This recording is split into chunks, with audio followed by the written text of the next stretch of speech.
je voudrais discuter de quelque chose avec toi si tu le veux bien. Donc si ça te dit, il suffit juste de rester jusqu'à la fin de la vidéo. Donc du coup, je vais te partager un peu mon point de vue sur certaines choses, sur une chose en général, mais qui a pas mal de petits, on va dire petites cases, peut-être comme ça, voilà. C'est l'influence de YouTube, et plus précisément du contenu et de ce qui t'est proposé en fait sur cette chaîne. Alors faut pas se méprendre, YouTube c'est un truc, c'est un moyen, c'est une méthode, c'est une plateforme de ouf. J'apprends énormément de choses, il y a énormément de choses à apprendre par le biais de youtubeurs ou de personnes qui ont des chaînes. Et pour avoir une chaîne sur YouTube, tu as un micro, tu as une caméra, tu as une lumière, tu as un contenu, tu as un cadre, bim, tu peux te lancer. Mais moi, je voulais parler de l'influence de YouTube dans le cas où ça peut être très intimidant. Ça peut être très intimidant quand tu viens de te lancer et que tu vois que tu as des mecs de partout, des meufs de partout, des gens de partout qui font des milliers de vues, qui ont des milliers d'abonnés. Et toi, tu viens de te lancer et tu es là, tu as 2-3 abonnés et tu fais genre 20-30 vues et tout. Ça peut être un peu déstabilisant sur le départ et on peut avoir tendance à vouloir reproduire et faire exactement ce qui marche. Et du coup, on se fait influencer par ce qui se fait en masse et petit à petit, on finit par s'y perdre ou pas. Mais moi, je veux parler justement de cette partie-là où le fait de se laisser influencer par ce que tu vois en masse peut avoir un impact sur ce que tu es toi et sur ta vision de ce que tu veux partager.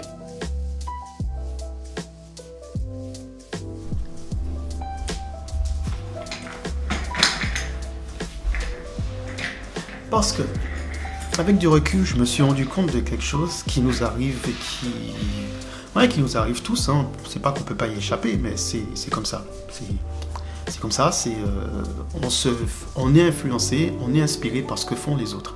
Et c'est une bonne chose. C'est une bonne chose. Là où je dis qu'il faut faire attention, c'est de ne pas tomber dans le mimétisme. C'est de ne pas tomber dans le jeu de la reproduction, qui est que comme un tel qui a une grosse base file et de contenu a fait ça, donc moi aussi je vais faire ça. Et on essaie de se mettre une sorte de petit, comment expliquer ça? On essaie de se mettre dans une petite bulle en disant oui, mais moi je vais proposer ça différemment, je vais mettre du moi. Ouais, mais avouez que des fois c'est pas vraiment ça.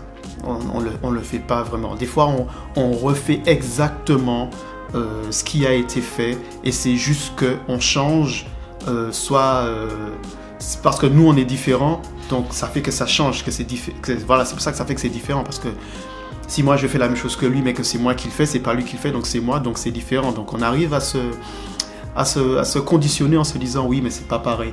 Mais en fait, oui, puisque par exemple, tout ce que tu as changé, c'est par exemple de le faire en français ou autre. Mais je dis pas que, encore une fois, je dis pas que c'est une mauvaise chose. Là où je dis, c'est de faire attention au mimétisme, parce qu'à force de faire ça, tu vas plus passer ton temps à reproduire ce que font les autres plutôt qu'à partager et à faire ce que toi tu as envie de faire. Un exemple simple. Si je dis ça comme ça, si là on sort un nouveau matériel et qu'ils se mettent tous à faire un review dessus, mais comme tout le monde va regarder ce truc-là, ce review-là, tu vas te dire ah, il faut aussi que moi je prenne ce matériel-là pour faire un review dessus, comme ça tout le monde va le voir. Tu regardes comment eux ils l'ont fait et toi tu essaies de proposer quelque chose de différent. Donc tu te rends compte que tu dépends de ce qu'ils font plutôt que de faire ce que tu as envie de faire et de partager et de proposer ce que tu as envie de faire. Alors, je sais, c'est très borderline ce que je dis, c'est pas un truc qui date d'aujourd'hui. Hein. Ce que je dis pour toi, c'est peut-être que des conneries, c'est possible, il n'y a pas de problème. Ça a le droit de dire que c'est des conneries ce que je raconte. De toute façon, on est dans un pays libre et tout. Sache que si tu commences à insulter en bas de la page avec des trucs machin, moi je zappe, hein, encore une fois. Parce que j'ai déjà expliqué ça, moi j'ai pas le temps pour répondre aux détraqueurs et les trucs comme ça. Moi je supprime direct. Et tu devrais le faire justement, ne pas leur donner de force sur toi. Dès que tu vois qu'il y en a un qui commence à dire n'importe quoi, c'est pas histoire que tu veux pas... c'est pas pour dire que tu as peur de la confrontation et tout, mais c'est pour avoir l'esprit clair et tranquille. Moi, je zappe, je supprime, j'ai pas le temps pour ça. Je me focus et je me concentre que sur les bonnes choses. Voilà, j'ai le droit, c'est moi et mon esprit et mon conditionnement mental et ma paix mentale. Donc, je disais, tu vois, le truc c'est que quand tu es dans ce genre de situation-là où tu peux avoir tendance à trop imiter ce que font les autres, tu finis par te perdre et qui fait que si à un moment, eux, ils n'ont plus rien ou ce qu'ils proposent, tu n'es pas capable de le reproduire, tu vas te retrouver à te dire que finalement, tu n'as plus rien à dire, tu n'as plus rien à donner. Voilà pourquoi je préconise qu'il est plus simple d'être soi-même. Alors après, je ne dis pas que tu ne peux pas faire ce qu'ils font, mais fais-le en étant toi-même. Je sais, c'est très bête et c'est très banal et c'est très bateau ce que je suis en train de dire, mais c'est ça en fait, sois toi-même. Ne va pas forcément faire ce que font les autres, surtout si tu n'as pas envie en fait. Après, il y a deux cas. Il y a aussi ceux qui ont une page et une chaîne et qui sont là aussi pour le business, donc ils ont des choses à te vendre. Donc ils sont dans un esprit et dans une vision de vente. Donc il faut qu'ils vendent la marque, il faut qu'ils vendent justement leur partenariat, il faut qu'ils vendent les choses avec lesquelles ils sont attachés. Donc fais attention à ne pas tomber dans justement cet excès-là.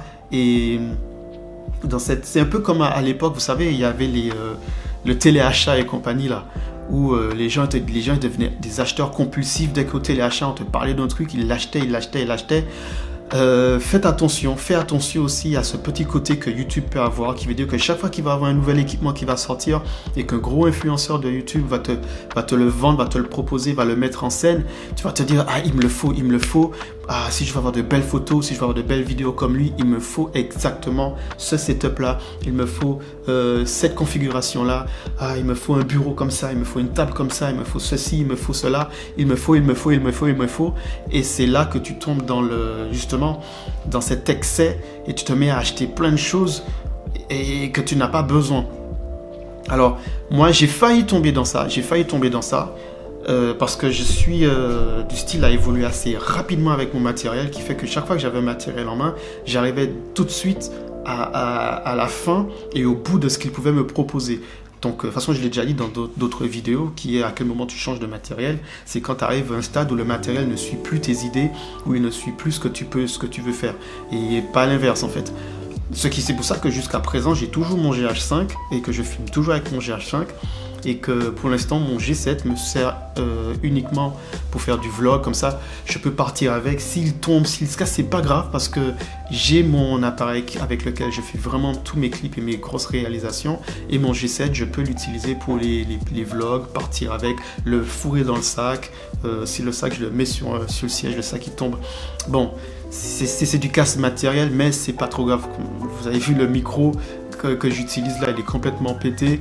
J'ai fait du rafistolage pour le garder, mais je vais pas me mettre dans cette idée là que non, le dernier machin est sorti, il me le faut pour faire de meilleurs vlogs. Non, c'est pas ça qui va faire que ton contenu sera meilleur en fait. C'est pas forcément le matériel, c'est une extension. Le matériel il va t'aider à arriver à ce stade là, mais il faut que ce soit toi, il faut que tu arrives à intéresser les gens, à faire que ce soit ce que toi tu proposes qui les intéresse, à être constructif, à être avenant, à partager en fait.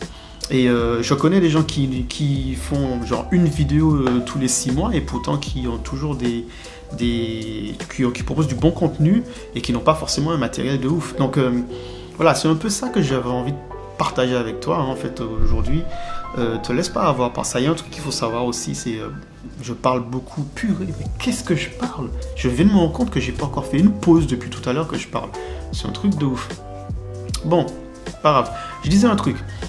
Si tu te rends compte que tu as une perte de motivation, une perte d'engouement, une perte d'investissement, moi je peux te dire un truc sincèrement, n'attends pas sur les autres pour te motiver. Sois le moteur de tes envies, sois le moteur de ce que tu veux faire en fait. Je t'explique pourquoi. C'est simple. On va dire que si tu attends que les autres te motivent et que le départ, l'épicentre, le foyer, le feu, la braise ne vient pas de toi, ben, tu vas te retrouver dans une situation où une fois que les autres vont dire soit qu'ils n'ont pas aimé ou qu'ils n'ont plus envie de te soutenir, ben, tu n'auras plus envie de faire et ton engouement envers toi-même, ce que tu aimes faire, va descendre. Donc commence déjà par être le moteur, commence déjà par être toi-même la source de ta motivation. Et j'avais écrit 2-3 petites choses concernant ce sujet-là.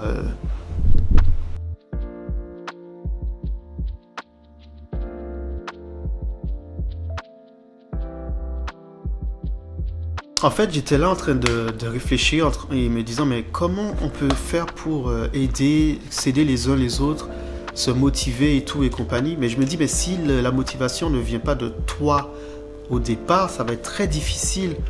Dès que tu auras une baisse, dès que tu auras quelqu'un qui va te dire quelque chose que tu n'aimes pas, ça peut te plomber, tu vois. Et par exemple, si tu es du style, tu es quelqu'un de, je vais dire, pas fainéant, mais lazy, t'aimes pas trop faire les choses, t'as pas trop cette capacité-là de tout le temps être productif, ben, le temps où tu ne fais rien, justement, optimise-le pour apprendre. Moi, c'est ce que j'ai fait. Au lieu de rester à suivre 4 séries de Fire Force ou de SNK l'un derrière l'autre, ben, tu te dis que tu en regardes un et ensuite tu cherches à apprendre quelque chose sur la photo, sur la vidéo ou quel que soit ce que tu fais. Optimise ce temps-là pour apprendre. Si tu es frustré parce que tu vois qu'autour de toi, il y a des gens qui font des trucs de fou et que toi, pour l'instant, tu n'y arrives pas en fait. Et du coup, ça te frustre. Ben, utilise ça comme énergie, tu vois, comme énergie. Le fait que tu sois frustré, utilise cette frustration-là comme énergie pour ce que tu fais déjà, pour te dépasser, pour faire encore mieux, tu vois, pour faire encore plus. Par exemple, moi, quand j'ai vu que il y a certains qui faisaient des photos de ouf de nuit, ben, je me suis dit, il faut que j'augmente ma qualité de photo de nuit. Donc, cette frustration-là, je l'ai transformée en énergie et cette énergie-là, je l'ai utilisée pour sortir et faire des photos. Bon, là, c'est un peu tendu avec le nouveau confinement saison 3, mais il y a toujours moyen de sortir et faire des photos. J'avais mis quoi encore? J'avais mis, par exemple, que si tu es en colère contre toi-même, tu vois, c'est bête ce que je dis, être en colère contre soi-même, mais tu vois, la sorte de colère qui fait que t'es impuissant. Voilà, cette impuissance, tu te dis, ouais, on dirait que quel que soit ce que je fais, ça réussit pas en fait. J'ai l'impression que ça ne fonctionne pas, quel que soit ce que je fais. Ben ça aussi, utilise ça comme moyen pour t'entraîner. Cette énergie-là, utilise-la pour t'entraîner encore plus. Chaque fois que tu as ça, dis-toi, ok, je vais attraper mon appareil et je vais regarder qu'est-ce qui a pêché sur mon dernier shoot. Pourquoi telle photo était floue. Tu avais fait 5 photos floues, regarde ces photos-là et demande-toi, cherche à savoir pourquoi elles étaient floues, tu vois. Au lieu de juste te dire, bon, je ferai mieux la prochaine fois. Non, c'est maintenant qu'il faut que tu ailles regarder et que tu poses les bonnes questions. Pourquoi là, tu as échoué, en fait. Et je pense qu'en faisant toutes ces choses-là, tu vas finir par développer un bon mental. Pourquoi? Parce que petit à petit, ta frustration, elle va s'effacer, ta colère, elle va s'estomper et ta fainéantise va se transformer en acte.